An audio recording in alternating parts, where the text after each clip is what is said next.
At the Easter choir, they removed my name from the list and labeled me as worst voice in the choir. When the mayor commented on the cast, chills ran down everyone's spine. I never thought my life's greatest humiliation would come from the place I'd always felt most at home. For 35 years, I'd been a devoted member of Millfield's Easter choir. It was my sanctuary after losing Richard, my rock, my husband of 40 years. That Tuesday morning started like any other. The spring air felt crisp as I walked into the church basement for rehearsal, my sheet music tucked neatly in my folder. The familiar faces, the smell of coffee brewing in the corner, the scattered chairs arranged in a semicircle. This was my community, my family when I needed them most. Then I saw it. The updated choir roster pinned to the bulletin board. Everyone crowded around, checking positions for the Easter Sunday television broadcast. I waited patiently for my turn, a small smile playing on my lips. I'd always been a reliable contralto. Nothing spectacular but steady. Dependable Catherine Marshall, that's what Reverend Phillips always called me. When I finally reached the board, my finger traced down the list, searching for my name between Martin Elizabeth and Peters James. It wasn't there. My heart skipped a beat. Surely a mistake. I scanned again, more carefully this time. That's when I saw it, scrawled at the bottom in Victoria's unmistakable handwriting. Removed. Worst voice in the choir. The room went silent. I could feel eyes on my back, a mixture of pity and discomfort. My daughter-in-law Victoria, our new choir coordinator since January, stood in the doorway, arms crossed, a satisfied smile playing on her lips. "It's nothing personal, Catherine," she said, her voice carrying across the silent room. "We have standards to maintain for the television broadcast." My cheeks burned. 35 years of dedication reduced to a public mockery. I clutched my folder tighter, knuckles white, willing the tears not to come. Not here. Not in front of them. I understand, I managed to whisper, though I didn't understand at all. My voice had always been reliable. Had grief for Richard somehow affected my singing without me realizing? Victoria approached, placing a hand on my shoulder that felt more like a claim of victory than comfort. "You're welcome to help with refreshments on Easter Sunday," she offered, her voice dripping with false sympathy. I nodded mechanically and turned to leave, ignoring the whispers that followed. Outside, the spring sunshine felt like a mockery of the darkness spreading inside me. 2 days later came the town hall meeting. Mayor Richards was discussing the upcoming Easter festivities that would put our small town on the map. The regional television broadcast would bring attention to Millfield, potentially attracting tourism and business. "We've made some necessary changes to ensure quality," he announced, glancing toward Victoria, who sat in the front row, "particularly with the Easter choir, which will be the centerpiece of our broadcast." Then he looked directly at me, sitting alone in the back row. "Sometimes, difficult decisions must be made.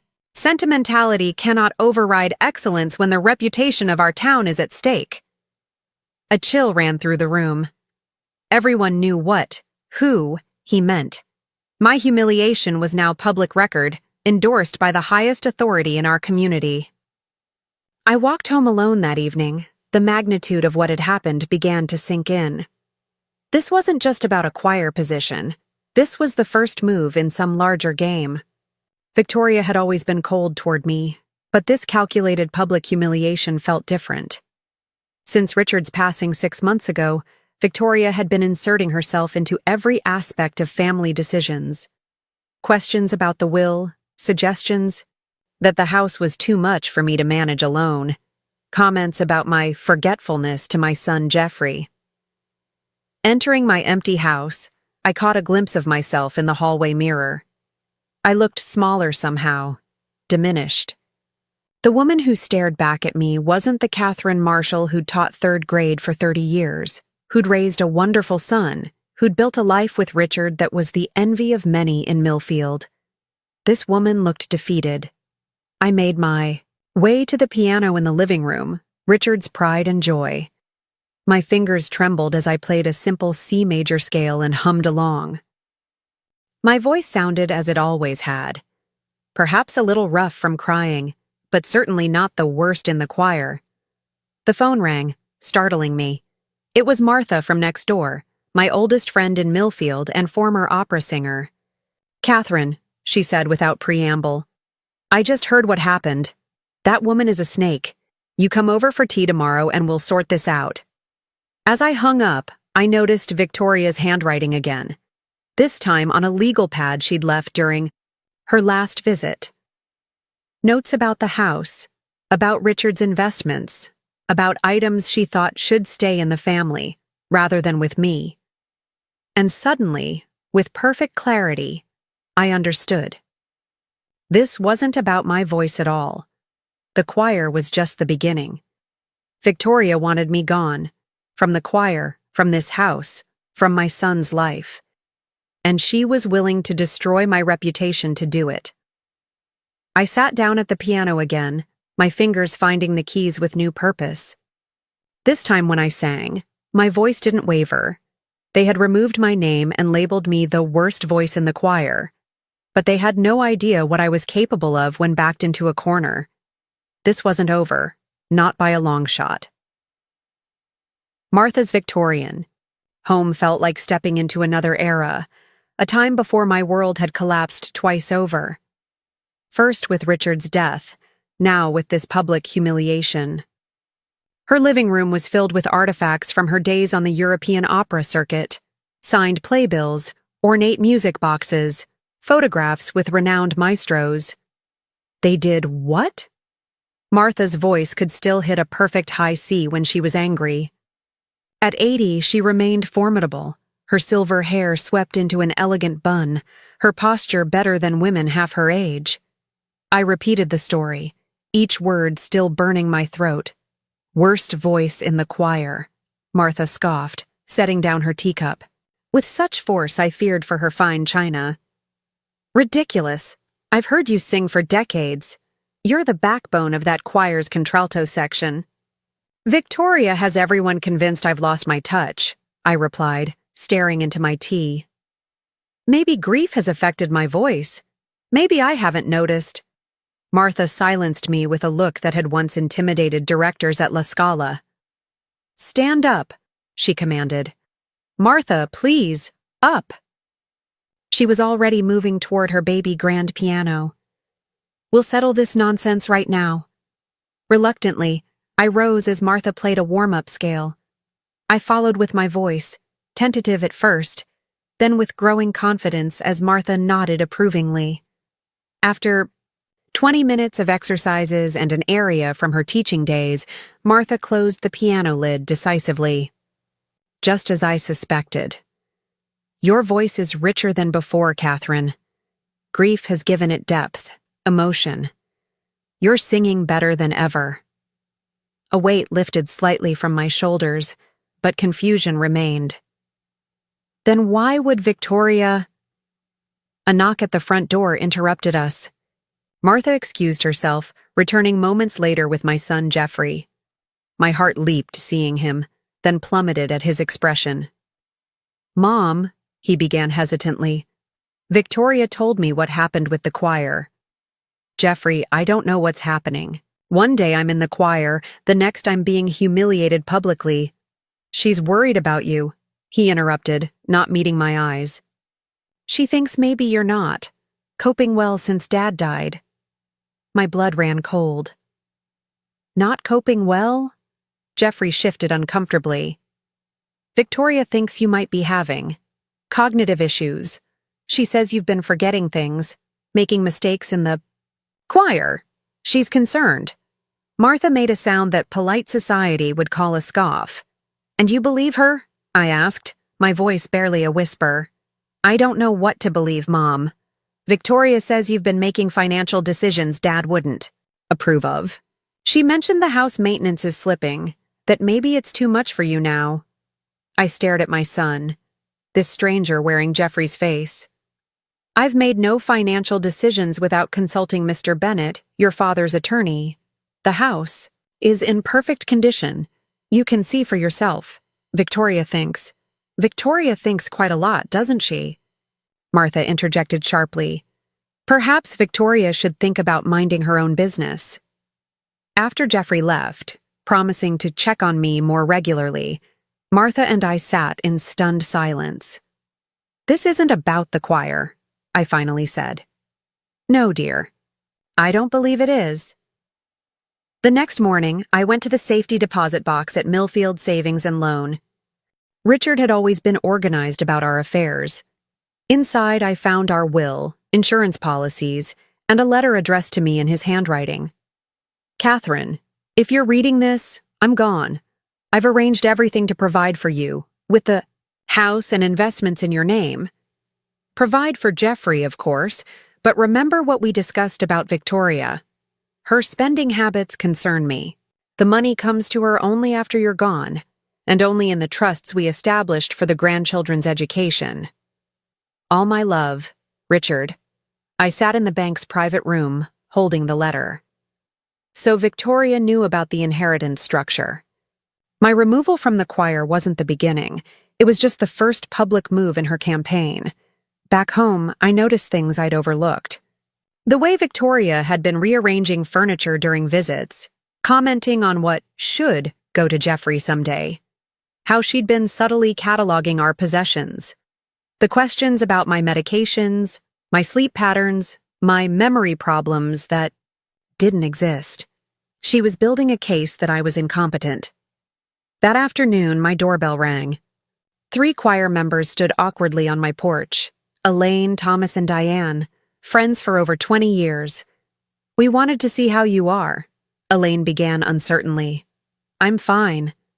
Though apparently I have the worst voice in the choir, I replied, unable to keep the edge from my voice.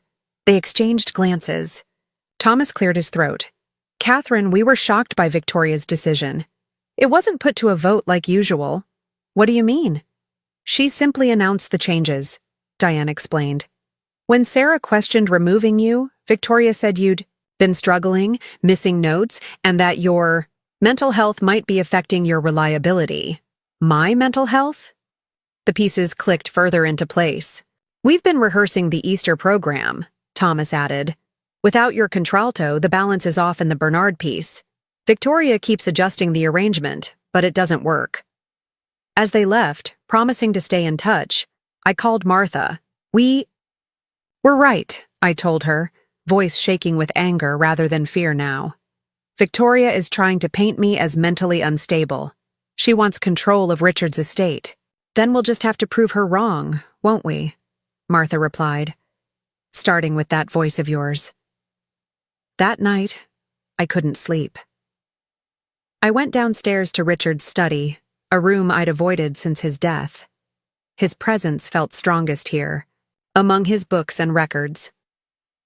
I opened his desk drawer and found his recorder, the one he'd used for choir practice when he'd missed rehearsals. With trembling fingers, I pressed play. Richard's voice filled the room, strong and clear, directing the choir through last Easter's program, and there, in the background, the contralto section, my voice, steady and true, hitting every note perfectly. I sat in Richard's chair until dawn, listening to recording after recording. Years of evidence of my musical competence. Years of memories with the community that had now turned its back on me. By morning, I knew what I had to do. Victoria had declared war with her public humiliation campaign. It was time to fight back. Take a deep breath from the diaphragm, Martha instructed, her hand firmly pressed against my abdomen. Support from here, not from your throat. For 2 weeks, Martha's living room had become my sanctuary and training ground. Each morning, after Victoria's latest rumor about my deteriorating condition reached me through concerned neighbors, I would arrive at Martha's doorstep, determined to reclaim what had been taken from me. Again, Martha demanded, striking a chord on her piano. This time with intention, Catherine. Sing like you mean it. I drew a deep breath and let the note flow, surprised by the richness that emerged. Grief had indeed transformed my voice, but not in the way Victoria had claimed. There was a depth there, an emotional texture that hadn't existed before. Magnificent, Martha nodded approvingly. Richard would be proud. The mention of his name no longer brought immediate tears, but a bittersweet warmth. He always believed in me more than I believed in myself. As he should have, Martha replied, closing her music book. Now, tell me about yesterday's choir rehearsal. What did your spies report? I smiled at her choice of words. Thomas had been calling me after each rehearsal, keeping me informed of the choir's progress, or lack thereof. The Bernard piece is still giving them trouble. Victoria's moved Elaine to contralto, but she's struggling with the lower register. I couldn't help feeling a small satisfaction. Thomas says Victoria's getting increasingly frustrated. Martha's eyes sparkled mischievously. Good. Let her stew in her own incompetence. As we sipped tea afterward, Martha studied me over the rim of her cup. You're stronger now. I can see it in your posture. I nodded. I'm done feeling sorry for myself. Victoria wants my house, my son's trust, maybe even my dignity. But I won't let her take any of it without a fight. That's the spirit, Martha declared. Now, about Easter Sunday. The mayor's announcement yesterday. About the broadcast? Yes, I heard. Mayor Richards had proudly announced that potential investors from the state capitol would be attending the Easter service specifically to hear our renowned choir. The pressure on Victoria was mounting. It's the perfect opportunity, Martha said. If Victoria fails to deliver a flawless performance. The doorbell interrupted us. Martha excused herself and returned moments later with Jeffrey, looking uncomfortable. Mom, he began hesitantly. I wanted to check how you're doing. I'm doing wonderfully, Jeffrey. Martha's been helping me with my singing. Jeffrey shifted nervously. Victoria mentioned you've been fixated on the choir situation. She's worried it's not healthy. I felt a flash of anger but kept my voice steady. Is that what Victoria thinks? That I'm fixated? She found the choir. Recordings in Dad's study. Said you've been playing them over and over. They're my memories, Jeffrey. Your father's voice is on those tapes. He looked pained. I know, Mom. It's just... Victoria thinks maybe the house is affecting you. Too many memories. The implication hung in the air between us. Victoria thinks, I should sell the house, I stated flatly. Jeffrey wouldn't meet my eyes. She thinks a smaller place might be easier to manage, less stressful. And what do you think, Jeffrey? I asked, my heart breaking at how easily my son had been manipulated. I just want what's best for you, Mom. After he left, Martha handed me a glass of something stronger than tea. That woman is a piece of work. She's turning my own son against me, I whispered. Then we need evidence, Martha declared. Concrete proof of her manipulations. The next day, I visited the church office under the pretense of donating flower arrangements for Easter. Reverend Phillips was delighted to see me. Catherine, we've missed you at choir practice. I've missed being there, I replied carefully. I understand the Easter program is coming along nicely. His smile faltered. Well, there have been some challenges. Victoria has made significant changes to the traditional program. Changes? I prompted. She's removed some of the classic pieces. The Bernard composition especially has been difficult without your contralto section. I nodded sympathetically. I have recordings of last year's Easter program. Richard made them during rehearsals. They might help. The Reverend's eyes lit up. That would be tremendous, Catherine. As I left with a promise to bring the recordings, I spotted Victoria entering the church office. Our eyes met briefly, hers narrowing with suspicion. I smiled pleasantly and continued walking. Back home, I began searching for the documents Richard had mentioned in his letter. In his study, behind the collection of first edition Dickens he'd treasured, I found a manila envelope labeled Financial Records, Victoria. Inside were credit card statements, loan applications, and a detailed report from a private investigator. Victoria, it seemed, had a gambling problem and substantial debt when she'd married Jeffrey. Richard, ever protective of his son, had quietly monitored Victoria's spending habits for years. The most damning evidence was a recent document. Victoria had inquired about accessing Jeffrey's trust fund, the one Richard had established with the provision that neither Jeffrey nor Victoria could touch it until their children reached college age. I sat at Richard's desk, the evidence spread before me. Victoria wasn't just after my choir position or my house, she needed money, a lot of it, and quickly. My phone rang, startling me. It was Thomas from the choir. "Catherine," he said urgently. "You need to come to the church. Victoria's completely rearranged the Easter program. The Bernard piece is out entirely. The mayor's furious. He specifically promised it to the investors." "Why would she remove our signature piece?" I asked, though I already knew the answer. "Because without you, we can't perform it properly," Thomas replied. "But Catherine, there's more. Victoria told the mayor your mental health is deteriorating rapidly. She suggested you might need professional evaluation." My hand tightened around the phone. Did she now? Everyone's uncomfortable with how she's handling this. Some of us are thinking of approaching Reverend Phillips. "Not yet," I said, a plan forming in my mind. "Tell me, is the retirement home performance still scheduled for tomorrow?" "Yes, but Victoria's threatening to cancel it. Says the choir isn't ready." "Make sure it happens, Thomas. I'll be there, in the audience." As I hung up, I looked at the evidence in front of me, then at the piano where Richard and I had spent countless evenings. My voice hadn't failed. My mind wasn't slipping.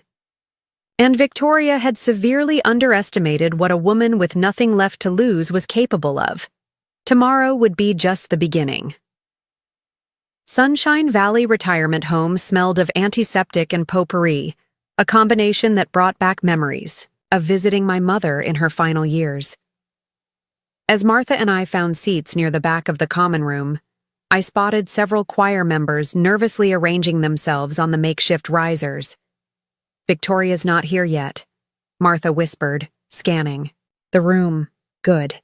The elderly residents filled the chairs in front of us, many with caregivers at their sides. These performances were highlights in their often monotonous days. I recognized several faces, former students, parents of colleagues, neighbors who'd moved here when maintaining homes became too difficult. Thomas caught my eye from the risers and gave a subtle nod. The plan was underway.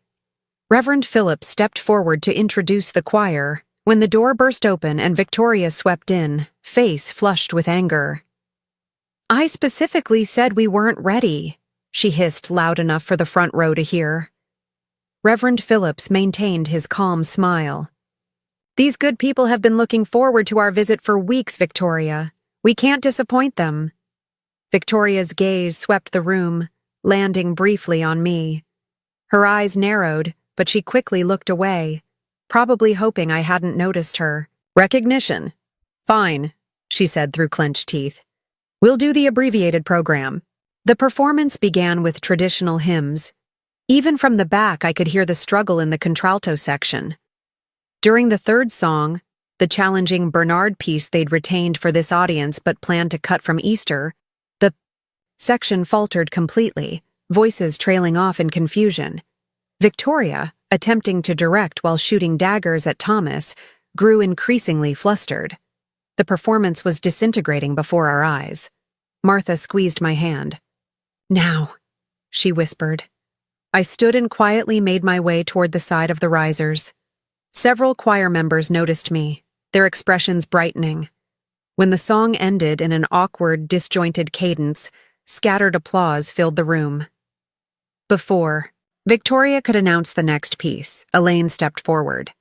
"Ladies and gentlemen, we've been struggling without our beloved contralto section leader, Catherine Marshall, but I see she's with us today." She extended her hand toward me. "Catherine, would you please help us with the next piece, For old times' sake? A murmur went through the room. Victoria spun around, her face a mask of fury when she saw me approaching the risers. "This is completely inappropriate," she hissed. "Catherine is no longer—" "Oh, let her sing," called out Mrs. Abernathy from the front row, a formidable woman of 90 who had taught both me and Victoria in high school. "I came specifically to hear Catherine's contralto. Been listening to it for 30 years at St. Mark's." Trapped by the audience's expectation, Victoria had no choice but to step aside as I took my place in the contralto section. The familiar weight of belonging settled over me as I stood among friends. We began the Bernard piece again. This time, my voice provided the foundation the others needed, guiding them through the complex harmonies. I felt a power building within me, a certainty that had been missing since Richard's death. When we finished, the applause was thunderous by retirement home standards. Mrs. Abernathy even stood, her gnarled hands clapping with surprising vigor. "That's more like it," she declared. "Now that's the St. Mark's Choir I know." Victoria's face was a storm cloud. As the applause continued, someone in the back started recording with their phone. Then another. In our small town, I knew this would be on social media within the hour. After the performance, several residents approached to hug me, to tell me how much they'd missed my voice in the community. I caught sight of Victoria in heated conversation with Reverend Phillips, her gestures becoming increasingly agitated. Martha appeared at my side, grinning like a Cheshire cat. "Well done, my dear. Did you see Victoria's face when you hit that low E perfectly? Priceless." On our way out, Thomas intercepted us. "Catherine, that was magnificent. Several of us are meeting tonight to discuss the situation with Victoria. We'd like you to join us." "I'd be honored," I replied, newfound confidence flowing through me. When I arrived home, I was surprised to find Jeffrey's car in the driveway. Inside, he sat at the kitchen table, staring at his phone. "Mom," he said, looking up. His expression was conflicted. "I just saw a video of you singing at Sunshine Valley. You were amazing." "Thank you," I replied cautiously. "Victoria told me your voice had deteriorated badly, that you were embarrassing yourself in choir." I sat across from him. "And now you—" "No, that's not true." He nodded slowly. "Mr. Finch called me today, too." My heart skipped. Albert Finch had been Richard's closest friend and golf partner for decades. What did he say? "That I should ask you about Dad's private investigation into Victoria before making any decisions about the house." His eyes met mine, questioning. "What investigation, Mom?" I took a deep breath. "Your father had concerns about Victoria's financial situation. He hired someone to look into it before he died." Jeffrey's face paled. "What kind of concerns?" I retrieved the manila envelope from Richard's study and placed it in front of my son. "See for yourself." As Jeffrey read through the documents, his expression shifted from disbelief to anger to profound sadness. "She's been lying to me," he whispered. "About everything." "I'm so sorry, Jeffrey." He looked up, eyes glistening. "She told me you were becoming paranoid, that you were inventing conflicts where there weren't any." He shook his head. "I believed her over my own mother." "She's very convincing," I said gently. "She asked me to talk to Mr. Bennett yesterday about having you psychologically evaluated." His voice broke. "She said it would be for your own protection." The full weight of Victoria's scheme became clear. If she could have me declared incompetent, control of Richard's estate would revert to Jeffrey, whom she could manipulate. "What are you going to do?" I asked. Jeffrey squared his shoulders, looking so much like his father that my heart ached. "First, I'm going to apologize to you properly," he said, taking my hands. "Then I'm going to have a long conversation with my wife." After Jeffrey left, I called Martha to update her. "The tide is turning," she said. "But Victoria won't go down without a fight." "I'm counting on it," I replied. "Because this time I'm ready for her." That evening, as I prepared to meet with the choir members, I received a text from Thomas. Emergency choir meeting called by Victoria tomorrow. Full attendance required. Rumor is she's canceling Easter performance. Mayor furious. I smiled. Victoria was panicking, making rash decisions. And in doing so, she was playing right into my hands. For the first time since they'd removed my name and labeled me worst voice in the choir, I felt truly powerful. Victoria had tried to diminish me, to erase me. Instead, she had awakened something stronger than she could possibly have anticipated. Easter Sunday was approaching, and with it, my resurrection. St. Mark's Fellowship Hall buzzed with tension when I arrived with Martha. The emergency choir meeting called by Victoria had drawn not just choir members, but Reverend Phillips, several church elders, and, most surprisingly, Mayor Richards himself. "Catherine," Thomas whispered as he intercepted us at the door. Victoria's on the warpath. She's threatening to cancel the Easter performance entirely. On what grounds? Martha asked, her voice carrying enough to turn several heads our way. She claims the choir isn't prepared, Thomas replied. But everyone knows it's because the Sunshine Valley performance went viral. Indeed, Mrs. Abernathy's nephew had posted the video online, where it had been shared throughout Millfield's tight-knit community. The comments were overwhelmingly positive, about my voice and the choir's performance, but scathing about my removal. Victoria stood at the front of the room, her perfectly manicured hands gripping a clipboard so tightly her knuckles were white. When she spotted me, her expression hardened into something ugly. "This is a closed meeting for current choir members only," she announced pointedly. "I invited Catherine," Reverend Phillips stated, moving to stand beside me, "as the situation directly concerns her." Victoria's smile was brittle. "With all due respect, Reverend, Catherine's removal from the choir was a necessary musical decision." "Decision you made unilaterally," Elaine spoke up from the choir seats, "without consulting any of us." "I'm the choir coordinator," Victoria snapped. "The musical quality is my responsibility." Mayor Richards cleared his throat. "And yet, the recording from Sunshine Valley suggests Mrs. Marshall's voice is exceptional. I find myself confused about the situation, Mrs. Crawford." Victoria flushed. "One adequate performance doesn't negate weeks of inconsistency." "What inconsistency?" Thomas challenged. "Catherine has been our most reliable contralto for decades." "You haven't heard her private rehearsals," Victoria countered. "Her voice has been deteriorating for months. Richard's death affected her, more deeply than anyone realizes." The room fell silent at the mention of my late husband. Victoria saw her advantage and pressed on. "Catherine has been struggling with grief. It's affected her memory, her reliability.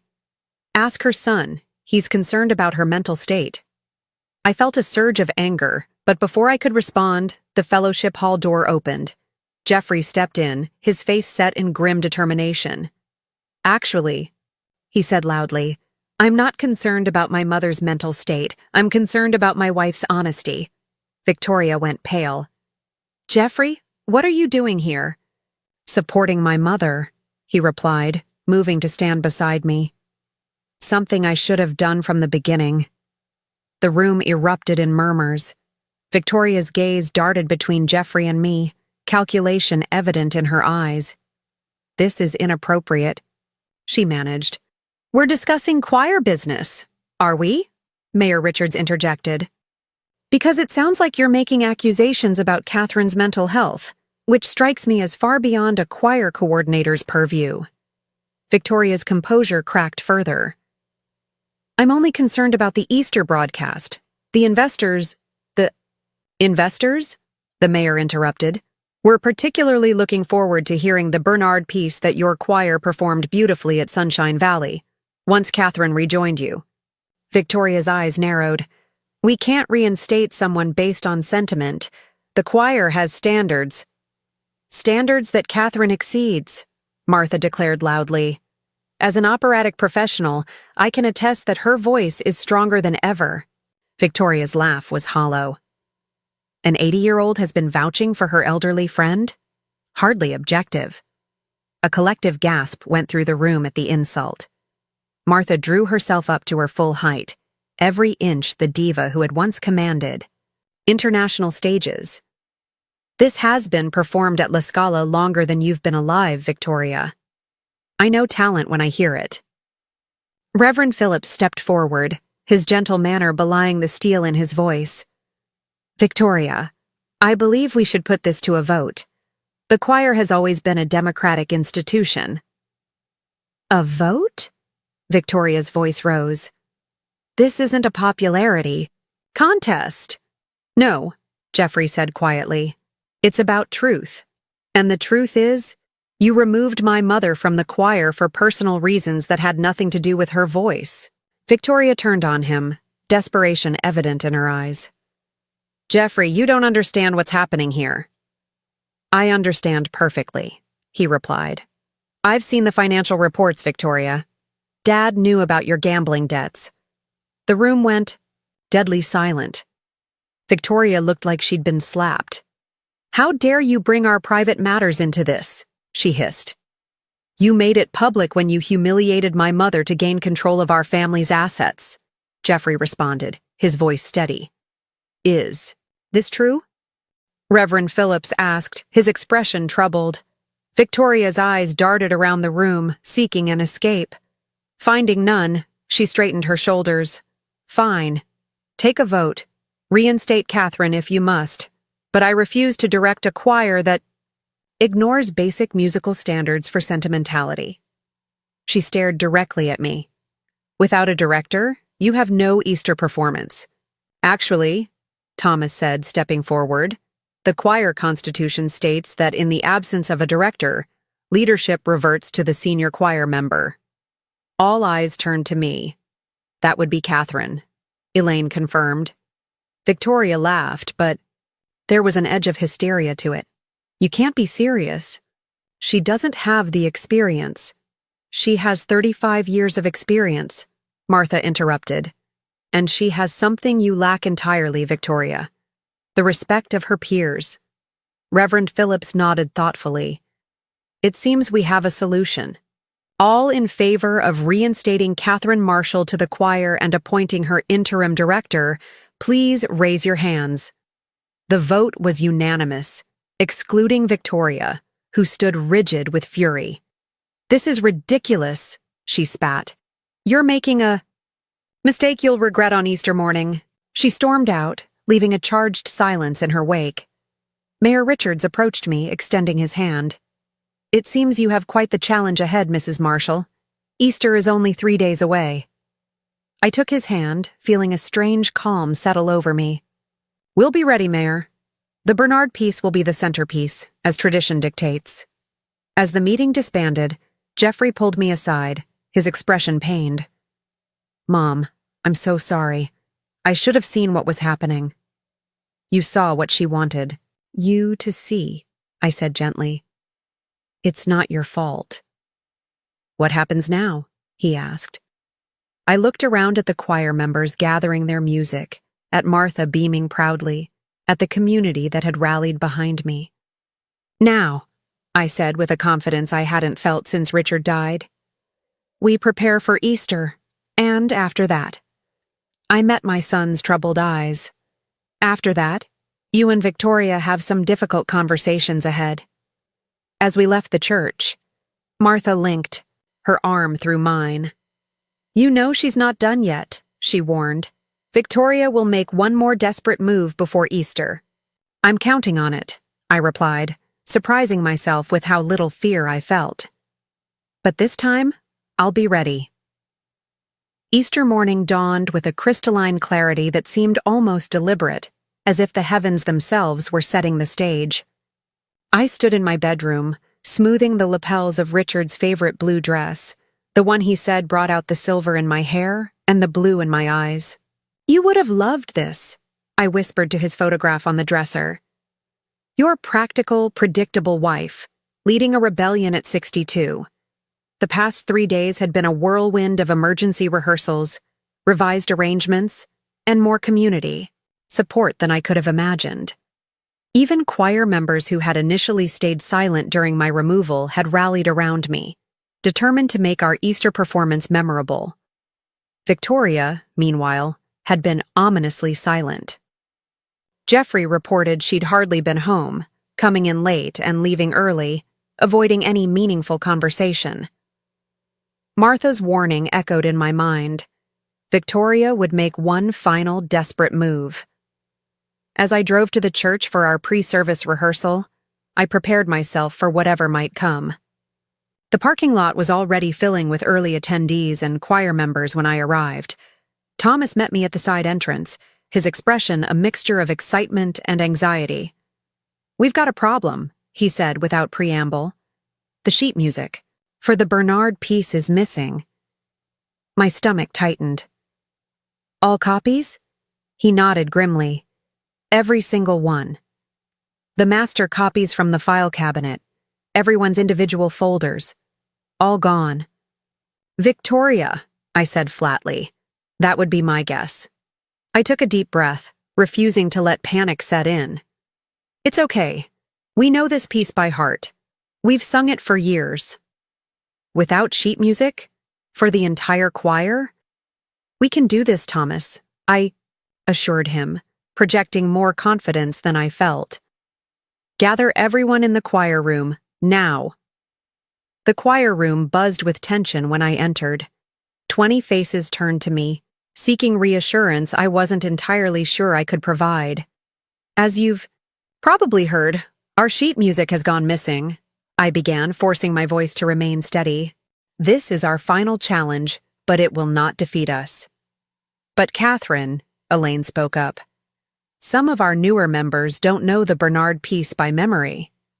"Then those of us who do will guide them," I replied. "We'll perform it as we've always done, together, supporting each other through every measure." Determination replaced worry on their faces. For the next hour, we worked through the piece from memory, those who knew it well paired with those who needed assistance. It wasn't perfect, but it was honest, collaborative, and surprisingly powerful.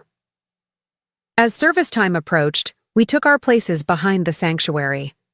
Through the doorway, I could see the church filled to capacity. Reverend Phillips had mentioned the controversy had actually increased attendance.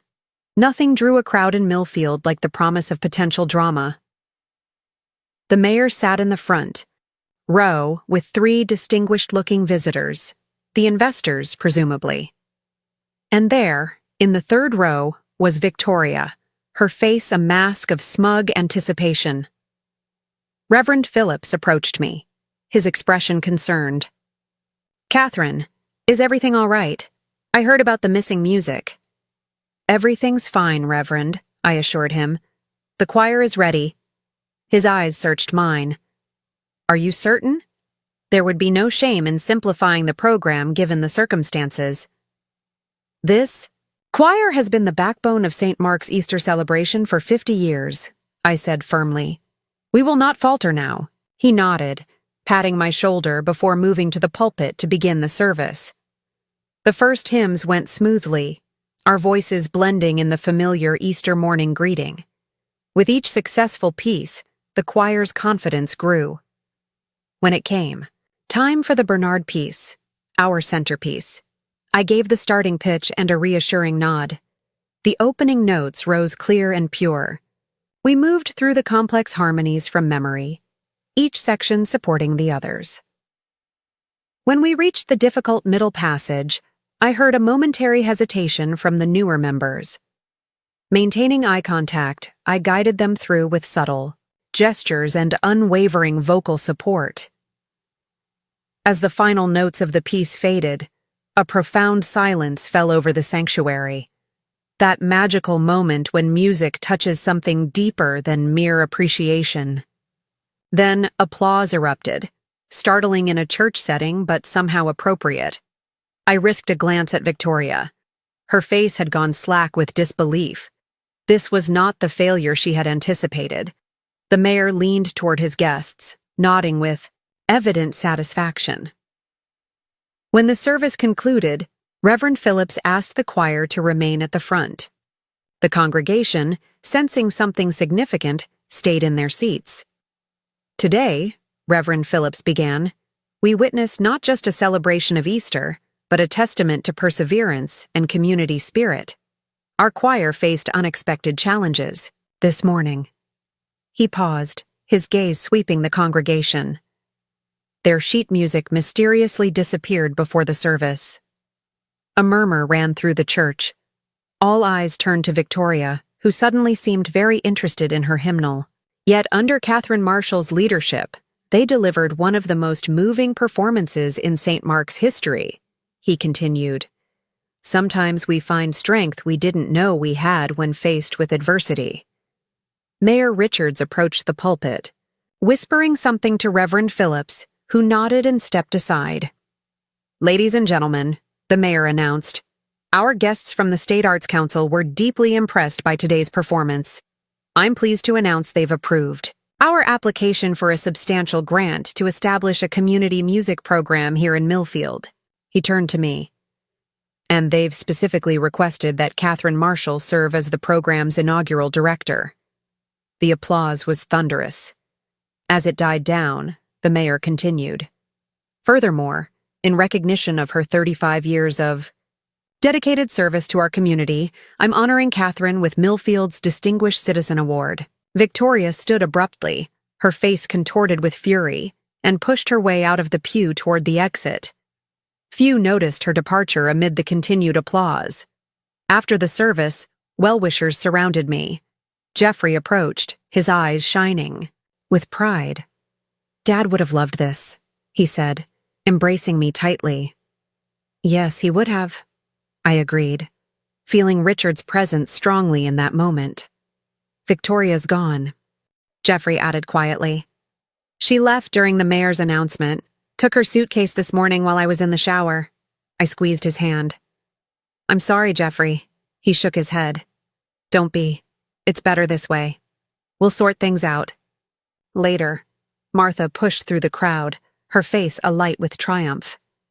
"Did you see Victoria's face? Worth every minute of our plotting." As the church emptied, I found myself alone in the sanctuary, sitting in the choir loft where I'd spent so many Sundays. Reverend Phillips joined me, settling into the seat beside mine. "You know," he said thoughtfully, "there's a lesson in all this that goes beyond music." "What's that, Reverend?" "When someone tries to silence your voice, sometimes you discover it's actually stronger than you ever realized." I smiled, thinking of the past few weeks, the humiliation, the struggle, and finally, the redemption. "I never thought I'd say this," I admitted. "But in a strange way, I'm grateful for what Victoria did. She tried to label me as the worst voice in the choir, but instead, she helped me find my true voice." As I drove home that afternoon, the spring sunshine illuminated the familiar streets of Millfield, the town where I'd taught generations of children, where I'd loved and lost Richard, where I'd nearly lost myself. Victoria had sought to diminish me, to erase me from the community that had always been my home. Instead, she had inadvertently pushed me toward a new beginning. Tomorrow, I would start planning the community music program. I would call Jeffrey and make sure he was truly okay. I would thank Martha properly for her unwavering support. But today, I would simply savor the music that still echoed in my heart, stronger and clearer than ever before.